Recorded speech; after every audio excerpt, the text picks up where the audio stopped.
Hey everybody, it's Mike. It's Monday. It's July 22nd, 2024.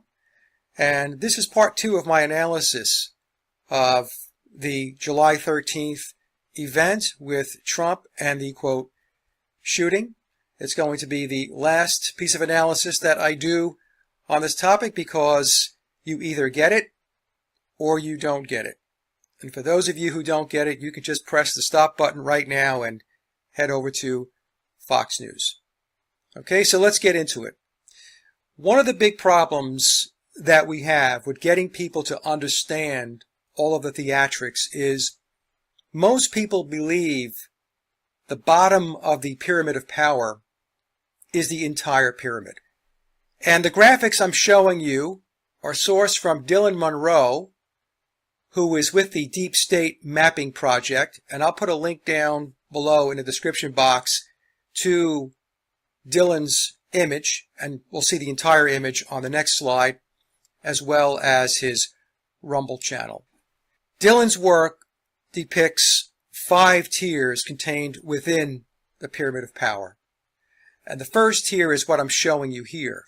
And unfortunately, this is most people's worldview. They're stuck in tier 1. And because this is their understanding of the control structure, people naively believe that if they can just change all of this, then everything's going to get better. But what they don't understand is, let me go to the next slide, is the control system is really this. There's 5 tiers to the pyramid of power. So while most people are majoring on the bottom tier, if they even understand everything that's going on in the bottom tier, they have very little knowledge or understanding, and maybe even zero knowledge and understanding of the 4th tier, even less about the 3rd tier. And then when we get to the top 2 tiers, it becomes very, very difficult for people to get their heads wrapped around it because it deals in the esoteric. And what many people will do is they will take a look at the top 2 tiers and they will throw the baby out with the bathwater, because what Dylan depicts here won't sync up with a particular person's belief system. So what they'll do is they'll say, well, I won't look at the rest of the chart because if I don't agree with the top 2 tiers, then why would I look at tier 3, 4, and 5? And that would be, in my opinion, a big mistake. Because what Dylan did in the top 2 tiers was to capture possibilities based upon different belief systems, different religions, mythologies, research, and so on. But tiers 3, 4, and 5, in my opinion, based upon years of research, are not intangible. What he has depicted in tier 3, 4, and 5 exist. So my recommendation, if we move to the image on the right, is for people to begin to really understand tiers 3, 4, and 5. And once you start to get a grasp on what's going on here, what this control structure looks like, and who the players are, then you should quickly conclude that just focusing on and trying to change the foundation or tier number 5 is not going to happen unless you change tier 4, tier 3, and ultimately tier 2 and tier 1, which is the capstone. Now, I'm not trying to rain on anybody's parade. I'm not trying to say this can't be changed. But to change it, you have to understand the complete picture. You cannot look at a subset and think, well, if I change this, then that's all that needs to be changed. Because if you're thinking that way, then you're going to change nothing. You're going to spin your wheels. The analogy I like to use is there's a table with thousands and thousands of marbles on it. And the person sitting at the table has their head all the way down, and in their field of vision, they see 20 marbles. And they're convinced that that table only has 20 marbles on it. And then you say to them, lift your head up. Why? Just lift your head up. And when they do, they can see that the table actually has thousands upon thousands of marbles, not 20. So most of the population has their head down looking at the 20 marbles, which is the fifth tier of the pyramid of power. Okay, so again, the links to the chart, the links to Dylan explaining the chart will be in the description box down below. I highly recommend you take a look at it. Okay, so with that, let's move to slide number 3. Okay, so this is a version of the slide I had in part 1. And the title of the chart, Thomas Matthew Crooks, is 9/11 encoded. And I mentioned that no event would be complete without 9 and 11. So Thomas Matthew Crooks, in Pythagorean numerology, reduces to the number 9. And we can see that on the image on the right. We are told that Crooks was 20 years old, and 20 reduces down to 2, which is a representation of duality. And the number 2 is comprised of 2 ones, or the number 11. So Thomas Matthew Crooks, between his name and his age, is 9/11 encoded. I also mentioned in part 1 that with these events, we need to keep an eye on media timestamp changes and after the fact victim counts. Because when the details change, the numerology also changes to match the current spin. And in fact, that did happen with the timestamps. Now, what I have found is with timestamps, you multiply the numbers. Sometimes you can add them, but most of the time it's multiplying. So in my first video, part 1, I mentioned that a friend of mine had a timestamp of 6:13 p.m. when the shooting took place.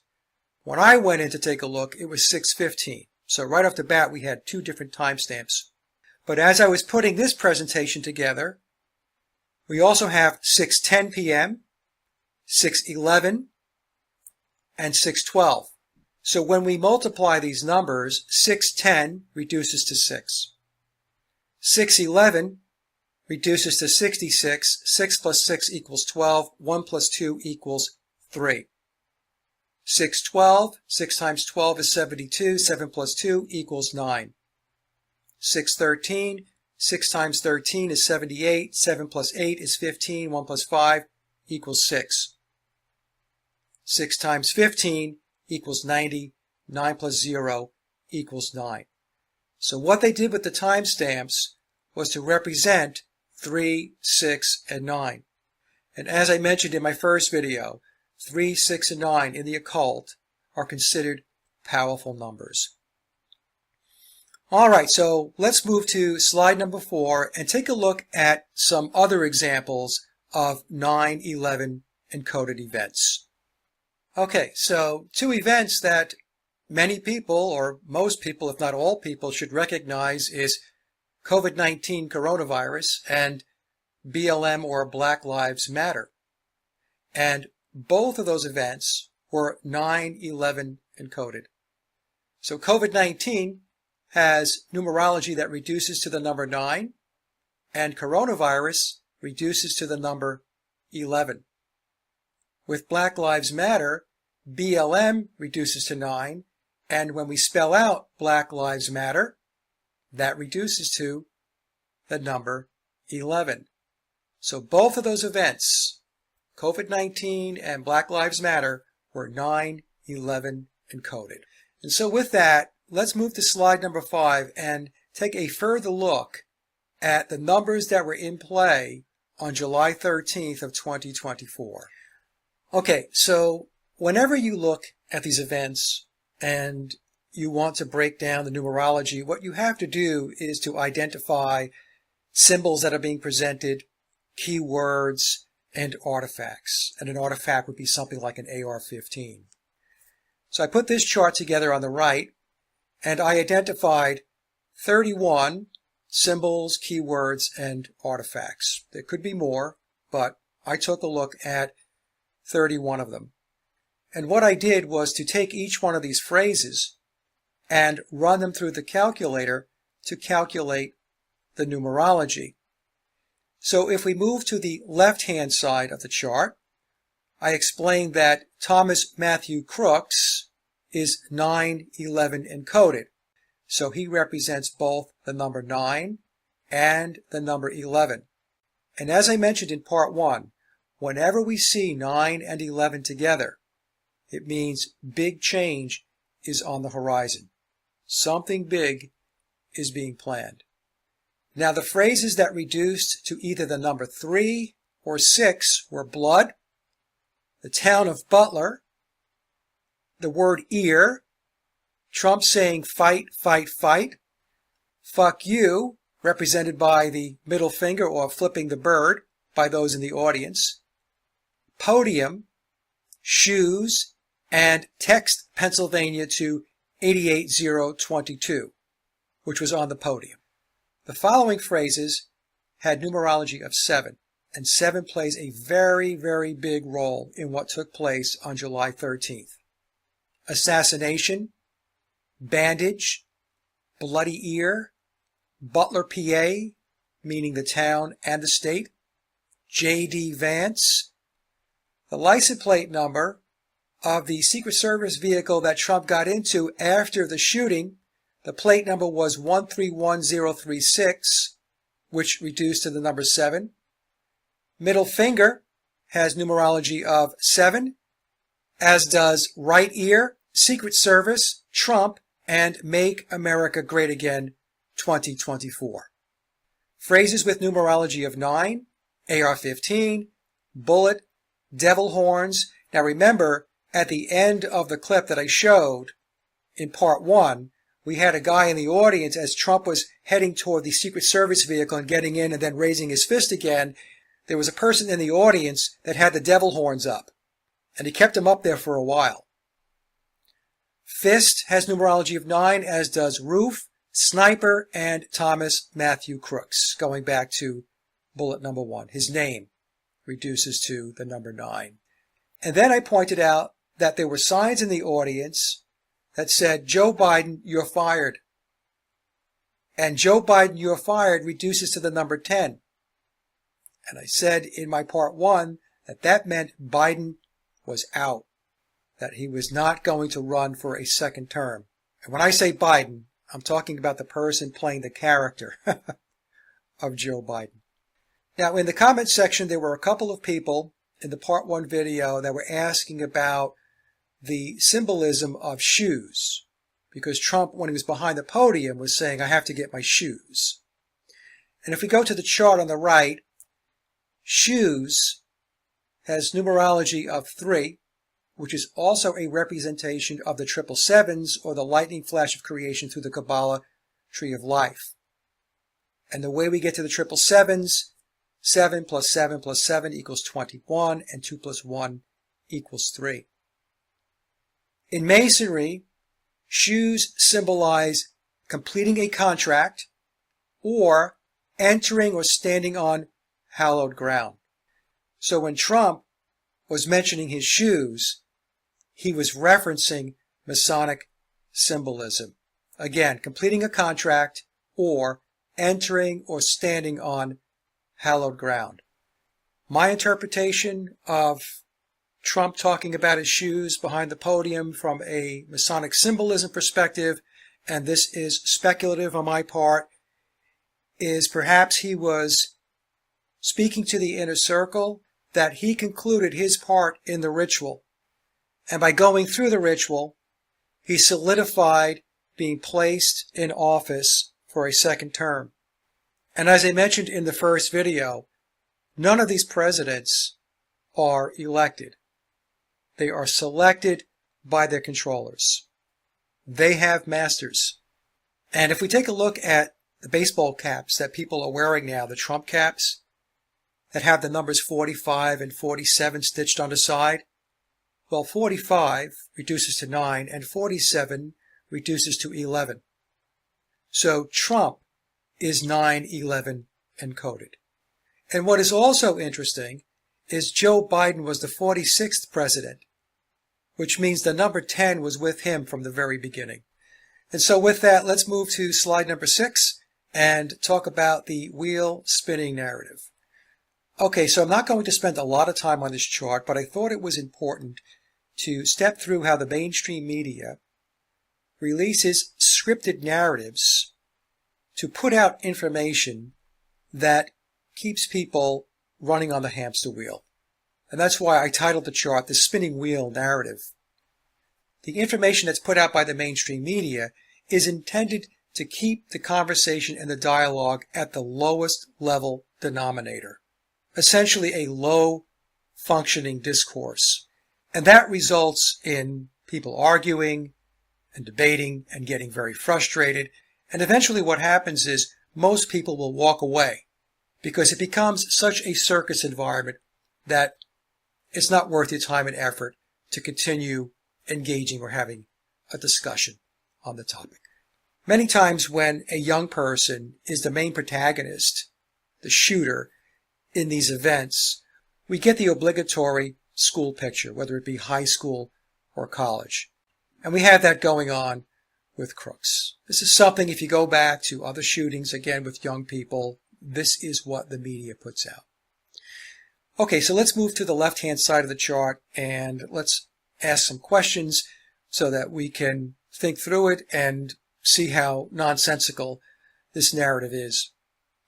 Are we to assume the location of the rally was not vetted weeks in advance?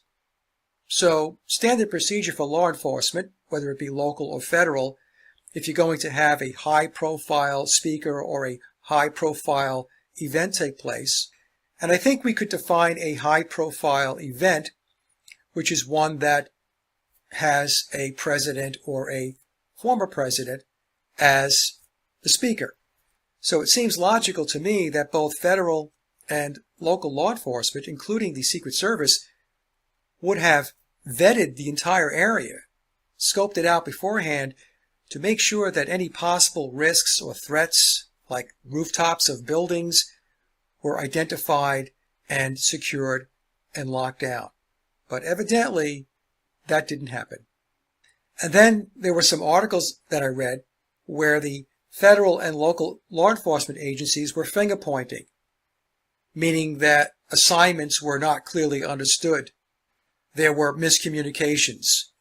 There wasn't a cohesiveness between the law enforcement agencies, again, whether they be local or federal.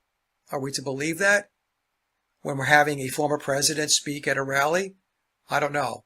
It doesn't make any sense to me. The other question, which is a question that a lot of people have asked, how was Crooks able to breach the security perimeter with a ladder, an AR-15, and climb to the roof and situate himself? Other stories came out that said that the police were made aware of Crooks on the roof and did not take immediate action. In fact, the sub-bullet I have here, I think, came from CNN. It stated that 20 minutes passed between the time the U.S. Secret Service snipers first spotted the gunman on a rooftop and the time shots were fired at the former president. Again, this is another part of the narrative which makes absolutely no sense. Under standard operating procedures and protocols of law enforcement, especially when we're dealing with a former president, this kid would never have been able to step foot on that grassy knoll with a ladder or an AR-15. He would have been either apprehended or taken down immediately. Yet, he was able to get himself on the roof. Mainstream media reports that Crooks was a member of a sports club that had a rifle and pistol range, and he had been a member for a year. And then CNN reported that Crooks went to the range on July 12th, the day before, and practiced firing. Now, I'm not saying that he didn't go to the range, but where's the evidence? When you go to a gun range, it's documented that you're there. You have to sign in to the range. You just don't walk in with an AR-15 or your firearm and start shooting.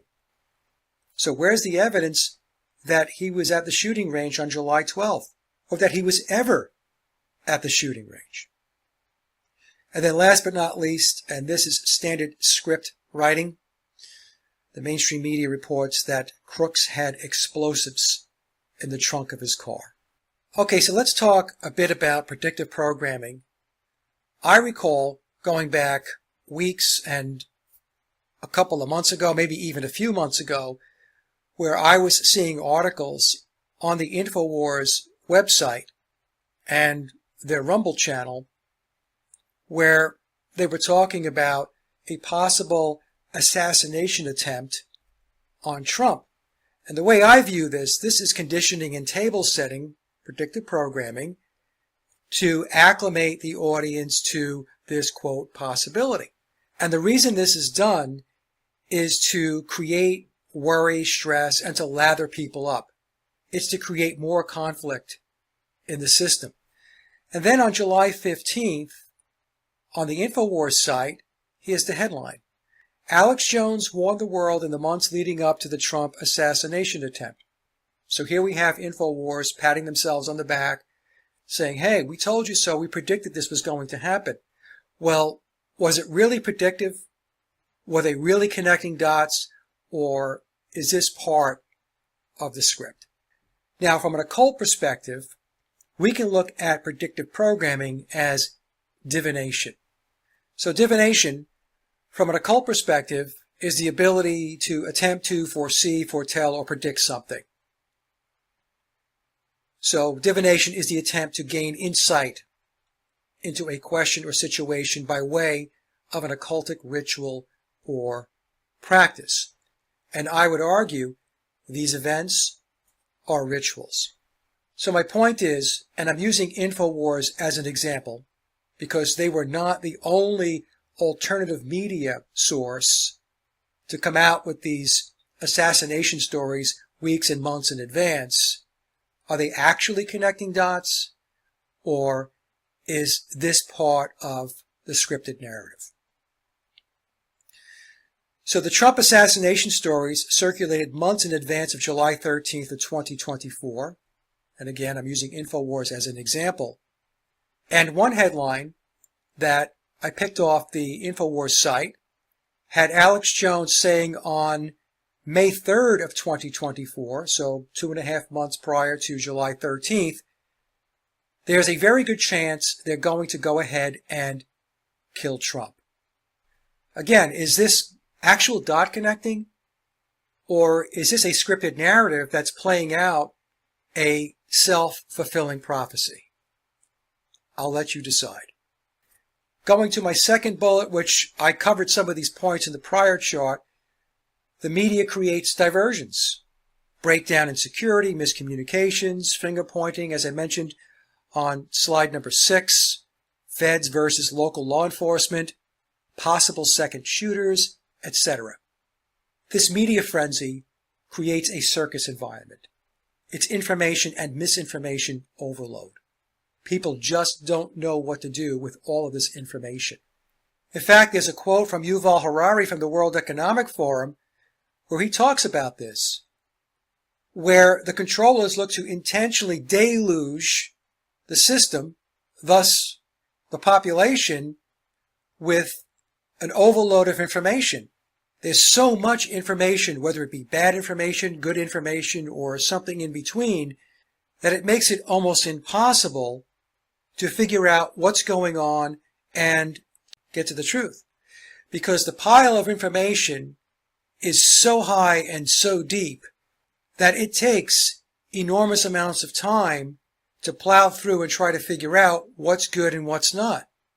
So while the good guys are going through the information and trying to figure out which end is up, the bad guys have given themselves a tremendous lead.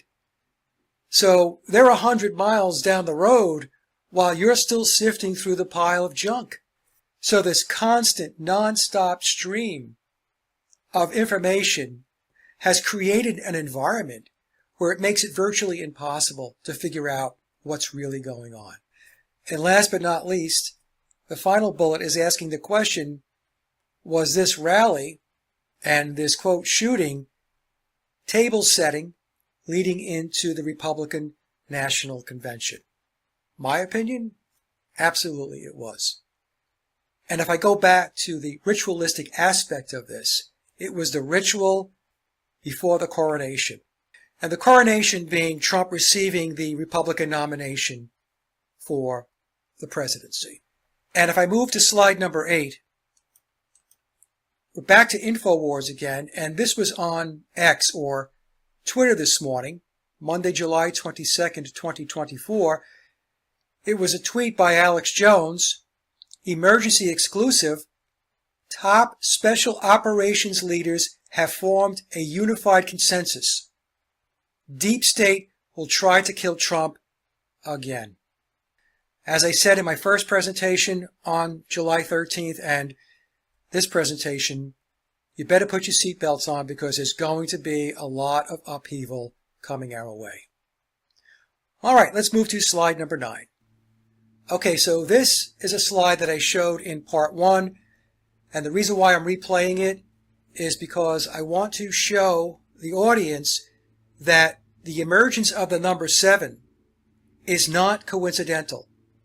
As I mentioned in my first video, it's pattern recognition, and there's a reason why these numbers are baked into the narrative the way they are.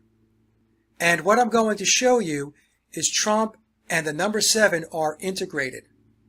And the number 11 also plays a significant role in what's going on. From an occult perspective, the number 7 represents perfection, as well as enlightenment and illumination. And when we talk about enlightenment and illumination, we're talking from the perspective of the controllers, because they are not looking to enlighten or illuminate us. This is all about them. So the Trump-Biden election, which is no longer Biden because he stepped out, is all theatrics, with the number 7 playing a big role. Trump, his last name, has numerology of 7. His full name, Donald John Trump, reduces to 14, and 14 is a representation of the double sevens because 7 plus 7 equals 14. And as I've mentioned in many presentations, the controllers who are occultists are very clever with how they bake their numbers into their narratives. If we go back to Trump's court trial, the verdict, and the word verdict has numerology of 9, referring to change and endings, that verdict was announced on May 30th of 2024. Well, that date, May 30th of 2024, reduces to 7. At the time of the verdict, Trump was 77 years old. He's 78 now, so on July 13th, he was 78. But back when the verdict was announced, he was 77. There were 34 charges involved in the verdict. 3 plus 4 equals 7. At the time, sentencing was set for July 11th. 7 times 11 equals 77. After the verdict, Trump claimed he can go to jail for 187 years. 187, 1 plus 8 plus 7 equals 7. His full name, Donald John Trump, as I mentioned in bullet number 1, reduces to 77. And that points back to Aleister Crowley and his book, 77, which is all about pursuing your true will. Butler, Pennsylvania, the town plus the state, reduces to 77. Trump's date of birth is June 14th, 1946. The month and the day, 6 plus 4 plus 1 equals 11. The year, 1946, also reduces to 11. So his date of birth reduces to 11/11. 11 plus 11 equals 22. The number 22 is associated with the master architect and the master builder. And what is Trump known for? Architecture and building. So what's going on here is the controllers are manipulating and steering through occult ritual. Now let's move to the next slide and take a listen to what Donald Trump says at the Republican National Convention about being shot and blood being everywhere. Okay, this is a video that was created by a YouTube channel, Logic Before Authority. It's very good. It really drives the point home. And what we're going to see here is Trump at the Republican National Convention tell the audience and the people watching the television set that his blood was everywhere. which contradicts what we actually saw. So from a psychological perspective, what they're doing is creating inner conflict. His words will not match what it is that actually happened. So the objective here is to override what you actually witnessed. And keep in mind that spilling blood sacrifice, is very important in occult ritual. Logic before authority. When I heard a loud whizzing sound and felt something hit me really, really hard on my right ear, I said to myself, wow, what was that? It can only be a bullet. And moved my right hand to my ear, brought it down. My hand was covered with blood, just absolutely blood all over the place. My hand was covered with blood, just absolutely blood all over the place. My hand was covered with blood, just absolutely blood all over the place. My hand was covered with blood, just absolutely blood all over the place. Just absolutely blood all over the place. And there's an interesting statistic. The ears are the bloodiest part. If something happens with the ears, they bleed more than any other part of the body. For whatever reason, the doctors told me that. I said, why is there so much blood? He said, it's the ears. They bleed more. The ears are the bloodiest part. If something happens with the ears, they bleed more than any other part of the body. The ears are the bloodiest part. If something happens with the ears, they bleed more than any other part of the body. Just absolutely blood all over the place. Okay, so what I'm going to do now is to take you through a slideshow that's on the Guardian.com website. And we're going to see that the visual evidence does not sync up with what Trump was saying at the RNC, where he was telling the audience that blood was everywhere. The first image is him at the podium, and we're told that this is the bullet whizzing by his head, and it was captured because of high shutter speeds. The next image is Trump taking his right hand and placing it on his right ear. And then we have this image, which in my opinion looks very staged, but you can decide for yourself. And this is a very interesting image. Here we have Trump with his face and his hands inside a pyramid, inside a triangle. And it is one-eye symbolism. And we can see that his eye is near the top of the pyramid. And the image, in my opinion, is also giving the impression of praying. Now, setting aside the occult symbolism, where's all the blood? We see maybe a little bit of blood on his middle finger here, but the rest of his hand, there's no blood. There's no blood on the shirt or the hand of the Secret Service agent. We see two streaks here on the side of his face, and that's about it. And there's no blood on his cuff. So his description of blood being everywhere, essentially saying that he was bleeding profusely, is not supported by the visual evidence. This looks like another stage photo. And now the Secret Service agents are helping him get up from behind the podium.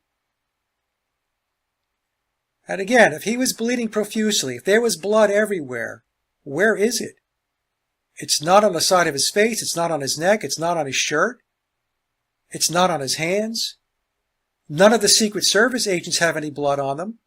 Here again, if there's blood, it's at the top and around the rim of the ear and two lines going across his face, but other than that, nothing. And then this photo up here with his fist up in the air. No blood on his right hand, and that's the hand that touched his ear. No blood on his cuff, no blood on his shirt, no blood on this agent's shirt. It just doesn't stack up. The evidence does not support blood being everywhere. Okay, so let's move to the next slide. Okay, so let's take a moment and examine the numbers around the victims. We're told that one person died, Corey Comparator, I guess that's how we would pronounce the name, and 2 injuries, Jim Copenhaver and David Dutch. And just so everybody knows, I do not get into the debate about whether people died or not. I don't do it. The reason is because I wasn't there. And in my opinion, it's not prudent to take a position that just blanketly says nobody died. They're all crisis actors. Because the controllers will kill people. Do you want some examples? War. War is a ritual. People die in war. On September 11th, 2001, people died. My approach is to understand why they are doing what they're doing. Because whether people actually died or not, or whether real shots were fired or not, has no impact or bearing on the ritual itself and where these rituals are taking us. So I want to be very clear about that, and it's a position that I have held forever. Okay, so with that out of the way, one of the injured was Jim Copenhaver, and I have a screenshot from Fox News. Trump rally shooting victim, Jim Copenhaver, 74, fighting for his life, and in quotes, tough guy.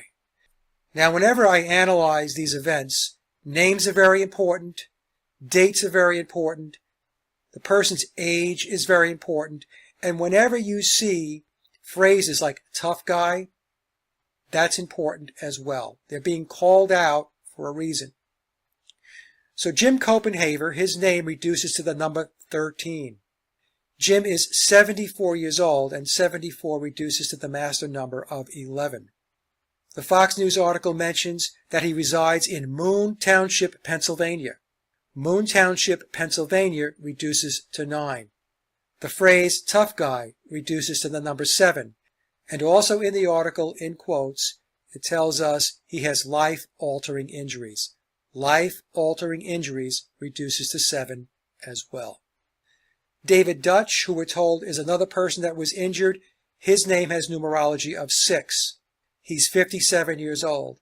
57 reduces to 12. 12 reduces to the number 3. And then we're told the person that died was Corey Comparator. Corey's name reduces to the number 6 as well, the same as David Dutch.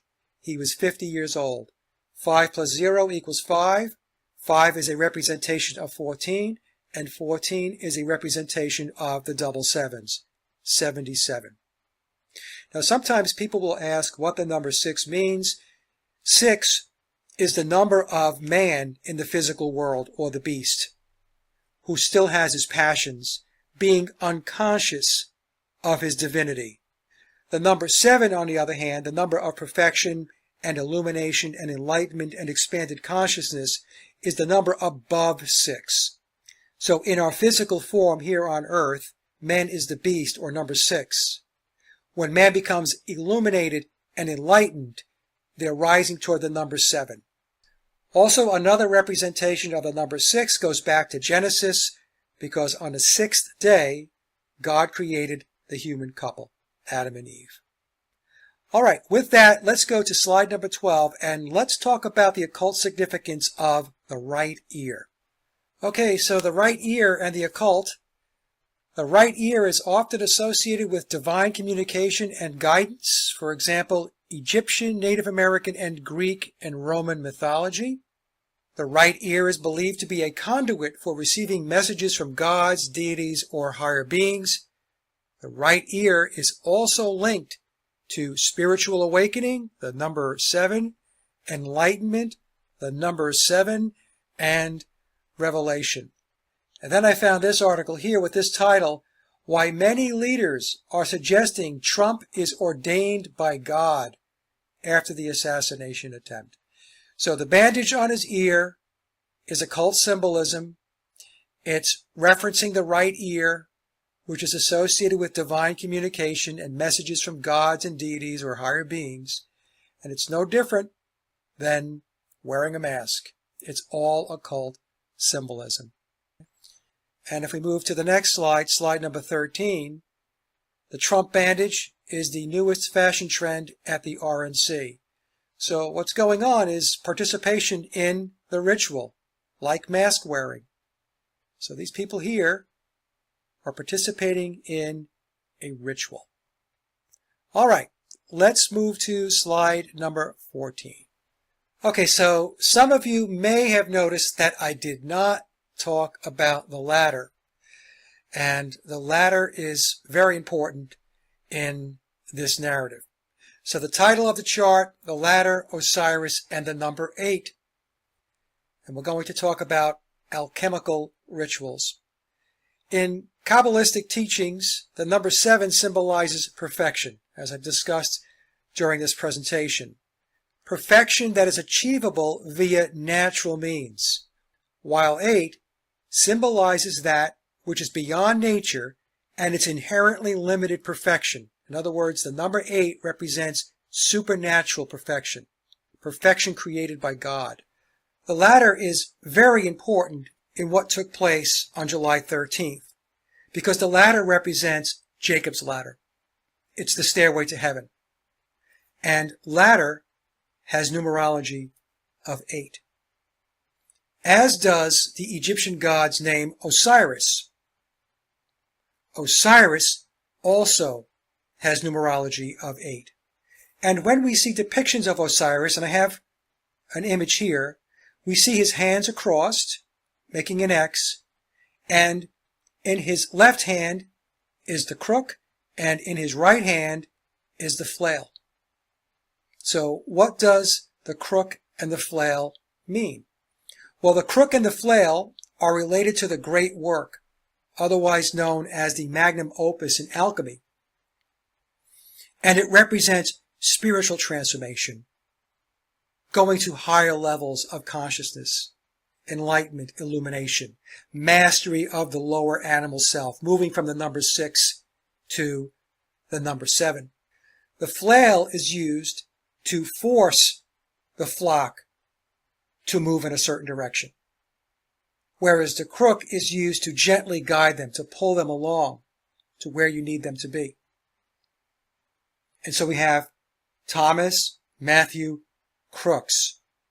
And the word crook also has numerology of 8.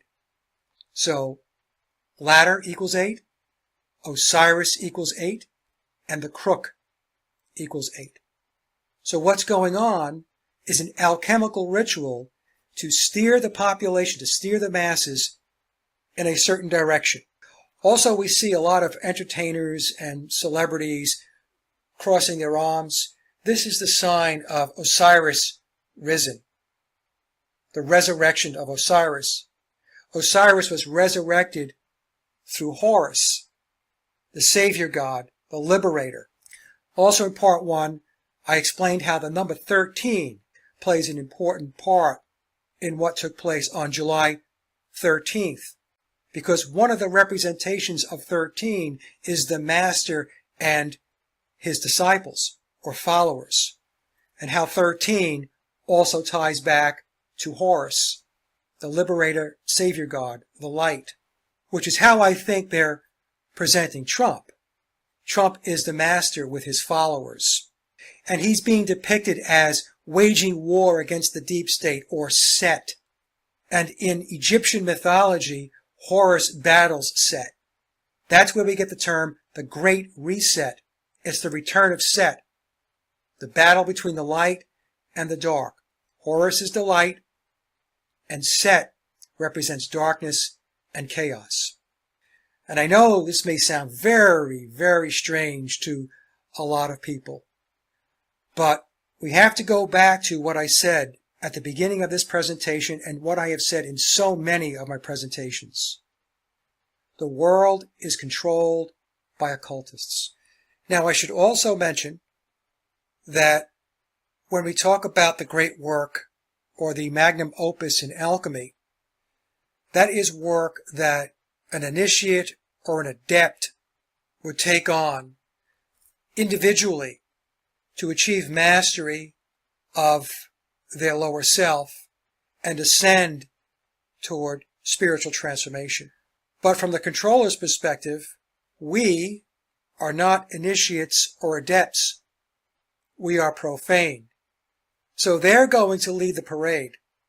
They're going to steer you either with the crook or the flail toward transcendence, to the New World Order, to the one world religion, where everybody lives in peace and harmony, where there'll be no more war, no more poverty, no more financial strife, all of that egalitarian rhetoric. The profane masses are not capable of doing this on their own, so they're going to do it for us. Another event that had the number 8 embedded in it was the October 7th, 2024 situation in Israel. October 7th reduces to 8. 2024, of course, reduces to 8. And we have the double eights. Anytime we see numbers doubled or tripled, 6, 66, 666, 7, double sevens, triple sevens, 8, double eights, triple eights, what the occultist is doing is intensifying the frequency and the vibration of that number to make the ritual more powerful. The story of Jacob's ladder refers to the vivid, prophetic dream in which Jacob sees a ladder stretching from heaven to earth. The dream not only represented the connection between God and man, it also affirmed Jacob as the father of God's chosen people, the Israelites. The significance of the dream has been debated, but most interpretations agree that it identified Jacob with the obligations and inheritance of the people chosen by God, as understood in the Abrahamic religions. And as I've pointed out many, many times over the years, all of this occultism is rooted in the Egyptian mysteries and Babylon. And when we talk about Babylon, we're talking about the Kabbalah and Jewish mysticism. In other words, Jewish occultism. And for the Christians in the audience, be very aware that the Kabbalah is not Christianity. Okay, so with that, let's move to slide number 15. Okay, so let's take a look at some of the numbers around Biden. And the title of the chart is The Biden Roll, the Setup. And Biden has 2 numbers associated with him based upon his name. The number 9, which represents endings, and the number 10, which represents completion and new beginnings. So we take a look at Joe Biden's full name, Joseph Robinette Biden Jr. That reduces to the number 9. Joe Biden reduces to the number 10. Let's take a look at the numerology around the 2020 popular vote. We're told that Biden received 81 million votes. 81 reduces to 9. And Trump received 74 million. And 7 plus 4 equals 11. So the 2020 election was a 9/11 encoded event. Another piece of data, which doesn't have a lot to do with numerology, but is still interesting and very telling about the shenanigans that go on behind elections and, quote, voting. In 2020, there were 168 million registered voters out of a population of 335 million people in the U.S. When we add the popular vote between Biden and Trump, 81 million plus 74 million equals 155 million, which says that 92% of the registered voters in the United States voted. That in itself is a ridiculous number. And I don't know whether it's coincidence or not, but 92% is comprised of a 9 and a 2, and 9 plus 2 equals 11. Who knows? Biden was placed in the Oval Office by the controlling hierarchy as an obvious signal to the U.S. population that the president does not run the country. So the question becomes, who is running the country when it's obviously not the person playing the role of Joe Biden? It's the Senior Executive Services, SES, which was created in 1979 under the Carter administration. They are running the country. They were created under the guise of government continuity, but it is the shadow government hidden in plain sight. And many of the positions in the SES, and there's around 7,000 to 8,000 of them, the people occupying those positions, many of them cannot be fired. And this is something that Trump found out in his first term. I remember him doing a press conference and saying that he discovered that there are people in the U.S. government that he cannot fire. And the people he was talking about, without naming them, is the Senior Executive Services. If you're unfamiliar with the SES, I'll leave a link down below, and you can get started with looking at them and doing your own research. Okay, so let's finish up the Joe Biden piece. As I mentioned in part one, there were signs behind Trump during the rally, and the signs said, "Joe Biden, you're fired." And the numerology for the phrase, "Joe Biden, you're fired," equals 10. And the number 10, again, represents completion and new beginnings. And in my part one presentation on the July 13th event, I said this was telling me that Joe Biden was out. He was leaving the stage. And I said this before July 21st, when it was announced that he was stepping out of the race. And the announcement that Biden, or whoever Joe Biden is, whoever's wearing the mask on any given day, this announcement was made on July 21st. July equals 7. 21 reduces to 3. 7 plus 3 equals 10. So even the day of the announcement was encoded with the number 10. And if we look at the timestamp for this article on Fox News, on the upper left-hand corner of the image, the timestamp is 2:26 p.m. 2 plus 2 is 4 plus 6 equals 10. So they are clearly communicating through the numbers. This is not coincidental. The phrase, "Joe Biden, you're fired," has numerology of 10. The date chosen to announce he was stepping out of the race has numerology of 10. The timestamp of the article on Fox News has numerology of 10.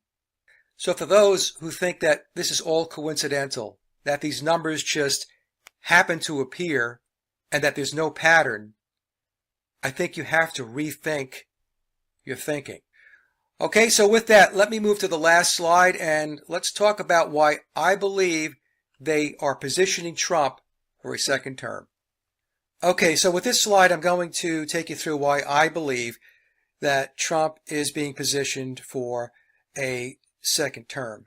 The title of the chart, Trump Shepherd the quote resistance. And what I mean by that is Trump's base, his followers, have an awareness of the quote deep state, even though that understanding is parochial. It's very basic. If we go back to the image I showed you of Dylan Monroe's Pyramid of Power, most people believe that the quote deep state, if they can even define it, is contained and operates within the fifth tier of a five-tier pyramid. But even though their understanding is at a very basic level, they are still aware that something is off. Something is not right. That there is a curtain and there are people operating behind that curtain and they're not operating in the best interest of the country. And so the controllers, the internationalists, they view that as problematic. That's a resistance that needs to be eliminated. So I believe Trump's job description, this go around, is to rein in the quote nationalist movement. There's a saying within the internationalist community, the best way to control the opposition is to lead the opposition. So Trump's second term will be missioned with shaping the conservative, right-wing, nationalist mindset toward the New World Order's goals via Osiris's crook, the gentle guiding and steering of the flock. Not the flail, but the crook. And as I mentioned earlier, Osiris has numerology of 8, and crook has numerology of 8. And 8 refers to perfection via God from a supernatural perspective. Now, do we have proof that Trump would do something like this? I would say yes. Operation Warp Speed. Trump was responsible for introducing and promoting the C-19 shots in the United States. And it's amazing to me that most of his base seems to have amnesia and has completely taken him off the hook for that debacle. Even after he was president, he was still promoting the shots. He would go on interviews and he would dig in and say what a great decision it was. He saved millions of lives, even in the face of overwhelming evidence that the injections were not safe and effective, and that people were being injured. People had died from them. And he dug his heels in. So he has never publicly retracted his position on the shots. The recent quote leaked phone call with RFK Jr., where Trump is expressing concerns about vaccine safety, was completely staged. It was scripted to create cover. This was a backdoor way to try to convince his base that he is not in support of injections. So instead of coming out publicly and taking responsibility like a real leader would do, and say that he made a big mistake with leading the charge on the C-19 injections in the United States, he opts for this chicken shit route, where he colludes with RFK Jr., and they engage in this scripted phone call that essentially says nothing. So what he did was to apply the technique of leading the listener, leading his followers to a conclusion, but he never specifically states it. Okay, so the next bullet, and I did a video on this going back a few years ago. I said that Trump led his followers into the January 6th debacle, and J6 has numerology of 7. In that video, and I'll leave a link down below in the description box, I said that there was a total lack of security at the Capitol, but he held the rally anyway. And I had some apologists comment that, well, that's because Nancy Pelosi did not approve the security. Well, if the security was not approved for whatever reason, then the prudent thing to do is to not hold the rally in front of the Capitol, where you have brought thousands and thousands of your followers. What could possibly go wrong? The guy that was allegedly playing 5D chess couldn't figure out that the convergence of thousands and thousands of his supporters in front of the Capitol, when the topic at hand was contentious, that the election was fraudulent, that wouldn't lead to some kind of conflict, that there wouldn't be agent provocateurs in the audience to incite the riot. And by the way, the deployment of agent provocateurs to create chaos is textbook stuff. So I concluded that Trump bringing thousands of his followers to the Capitol with essentially a complete lack of security was intentional. And it was done to put the psychological operation in place to set up the, quote, insurrection narrative. And because so many people are naive as to what's really going on and how this really works, many folks got sucked into the black hole, especially those who were identified as empowering voices or leaders in nationalism and the Constitution were rounded up.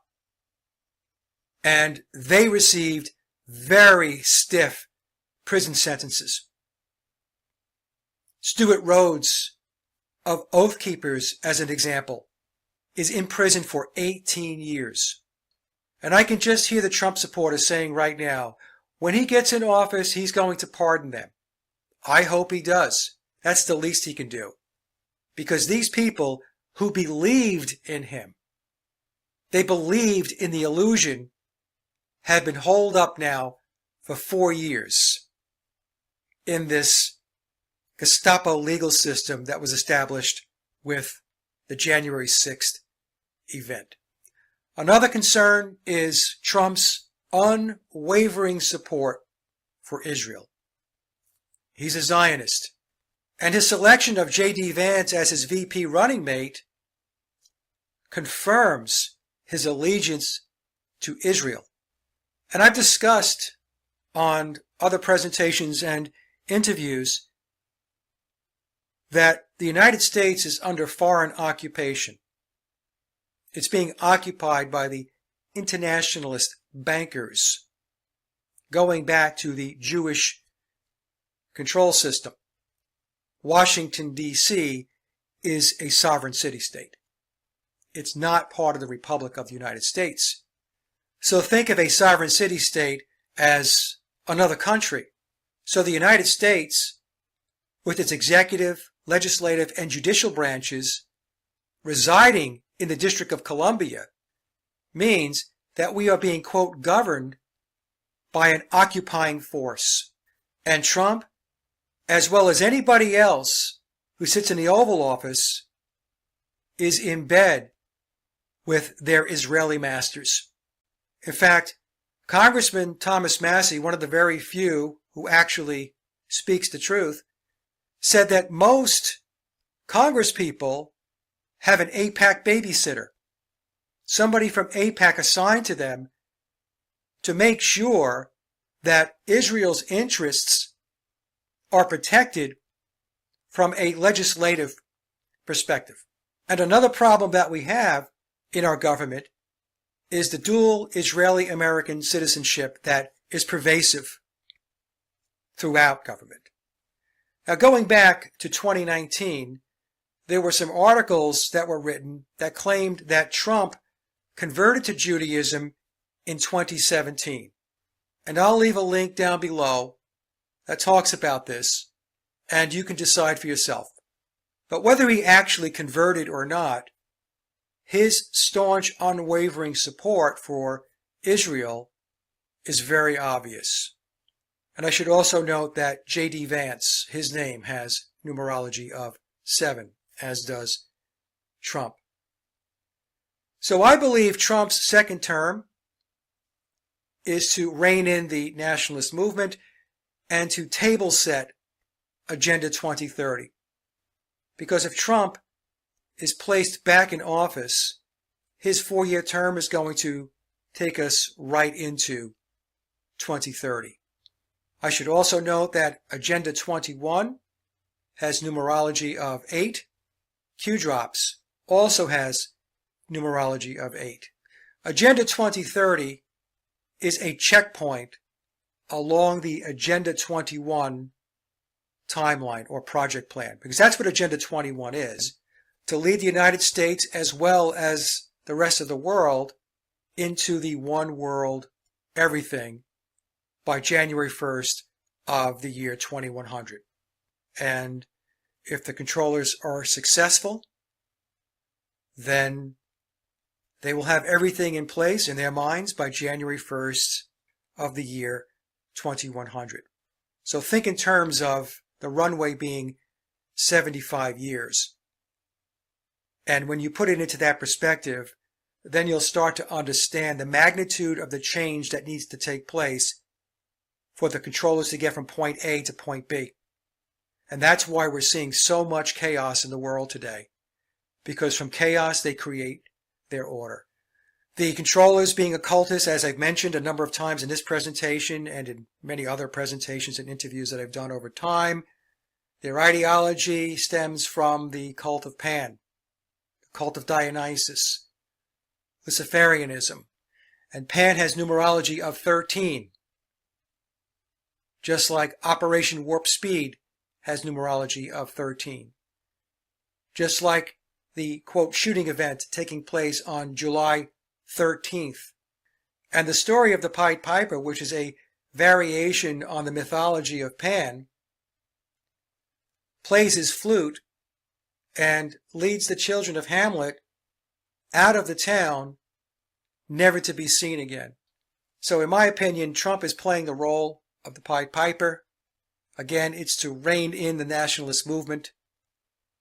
And I believe his second term will be missioned with shaping the conservative right-wing nationalist mindset toward the objectives and goals of the New World Order. So that concludes my presentation. The comment section is open. You guys and gals have a great day, and we will talk soon. Thanks for listening.